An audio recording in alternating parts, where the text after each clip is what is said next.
one of the most important topics that I teach men, and when it comes to like meeting and attracting women, is how to deal with rejection. Because rejection is one of those things that deter a lot of guys from learning how to meet women. Like that really happens a lot. And rejection is one of the most difficult emotions to handle, especially when it comes to dating and when it comes to relationships, particularly when you get cheated on. Like there's no worse feeling to your self-esteem than being cheated on and all that sort of stuff, and that's very difficult. And I know what that's like, from both instances. It's a painful thing, right? And so because that is the biggest barrier, I primarily focus a lot of my curriculum on helping guys overcome rejection, because, and I'm gonna get to your case right now to women, because if you learn how to overcome rejection, you have learned how to overcome the biggest obstacle when it comes to learning the skill, you see? And so once you remove the biggest obstacle to the skill set, to mastering the skill set, learning will be infinitely easier, because now you're able to handle the biggest deterrent for most people, okay? That's how you're able to succeed. So how do you do that? Well, there's a couple things that I teach. I'm gonna give you guys some of the stuff that I use for men, and you guys can also use it for when it comes to meeting men, because getting rejected by a guy, I think it sucks for women. Because first of all, it doesn't happen as often, not because you're always getting rejected, but because very few times the women actually make the move, you see? So because of that reason, when it happens, when they get rejected, it hurts more. It stings more. Guys, we're used to getting rejected. I mean, every single day we're used to getting rejected. Like Chris Rock says, every single day women are offered dick. You know, he said, you want some water? You also want some dick with that water? Like every single time. So our dicks are always getting rejected. So let me give you guys some of the things that I use to help me overcome rejection. The first thing is asking myself, what's the worst that could happen? Literally write down what's the worst that could happen if you get rejected by a guy. Write down your nightmare scenario. Write down all of the negative things that could happen. Alright? Write down how it could affect your self-esteem. Just write your nightmare, the worst thing that could happen if you get rejected. Because this is called fear setting. When you do fear setting, you're able to see your fears like right in the face. You face your fears. And so once you see that the consequences aren't as bad as you think it is, because your mind is afraid of it. Remember, the reality that we live in is in a constant state of fear. So your mind is afraid of rejection because it'll diminish your sense of self. So it wants to retain what it has, no matter how small it is, no matter how small your self-esteem. It doesn't want to feel any more pain because it doesn't have that much left. So fear setting works. Another thing you can do is realizing that they're not rejecting you, they're just rejecting the idea of being with you. Okay? They're not rejecting you. They're rejecting the idea of being with you. And that realization definitely helps. Another thing is when you get rejected, what I like to do is I actually intentionally got rejected. Because when you get rejected, what you should do is go into the emotion and observe the emotion. Notice the space, because you notice like when you get rejected, and this emotion, you feel like an emotion somewhere around here, right? So what I want you to do is just observe the emotion. Notice the space that allows the emotion to be. For example, you see the space around here, right? I will be the emotion, right? The space will be the space that surrounds the emotion. I want you to not notice me. Just notice the space. Why? Because who's aware of the emotion? You are. Okay?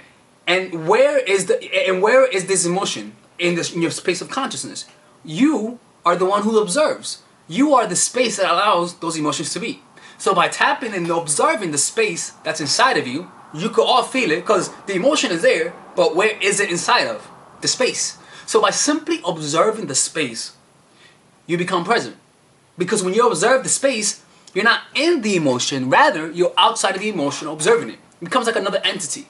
You see? So the more you do that, because the thing is that the more you feel the emotion is going to try to get you to identify with the emotion once again through giving you thoughts, because out of those emotions arises thoughts that have the similar frequencies of those emotions. For example, you feel depressed, emotions that go with that thoughts that come with that depressed emotion arises.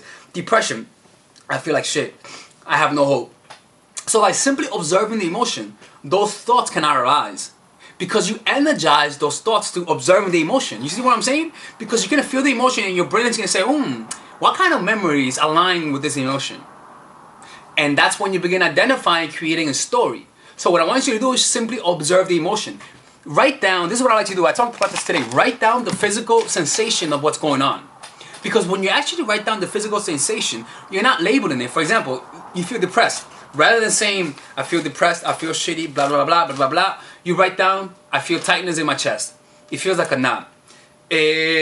My neck is stiff. And then a couple minutes later, you write down again, I feel a little bit less tightness. I'm more relaxed. I feel like it feels that my heart is breathing faster. I'm breathing in a shallow way. Just write down all of your physical symptoms. And what's gonna happen is, because these things that the emotion that you feel is your body's reaction to your mind. All right, and your body's reaction to the resistance. It's not any emotion. It's just a physical reaction. So I want you to just label it as is. Just write down how you feel. Not I feel sad, but rather my chest is tightening up. I'm breathing shallower. Because what's gonna happen, you're removing the identity that you have with that emotion. That's what I do. It helps. I'm not kidding. It really helps.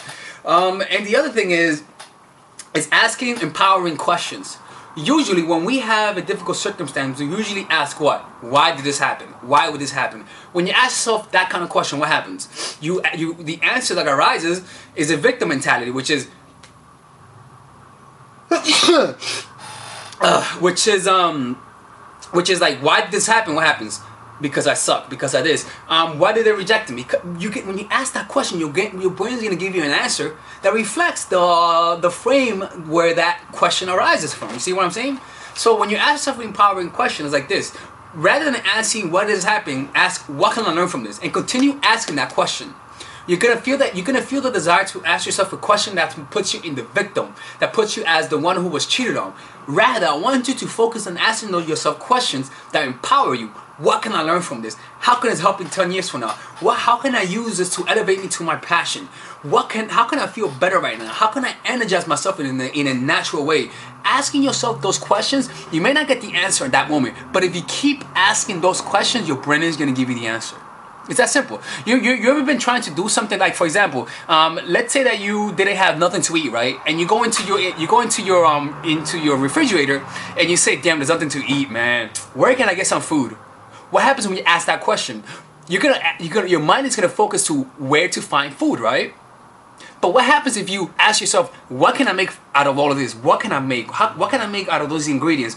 What's your mind gonna give you? It's gonna give you answers that you would not otherwise have been able to access because you didn't ask the question. So by asking yourself, how can I feel better right now, without having to do it in an unhealthy way, your brain is gonna give you the answer that fits it. And the answer that arises usually is right. You may not get it the first time, but if you keep asking, you're gonna find the answer.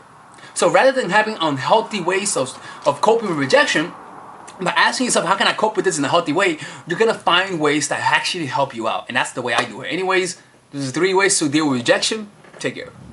But no, actually, don't take care yet. So I hope you guys enjoyed this, right? I may be posting a little bit more, but I'm gonna be deleting this in 3 hours after this is posted. So see the time that this was posted and realize it's gonna be deleted in 3 hours. Not deleted, but I'm gonna put it in private and whatnot. So take care.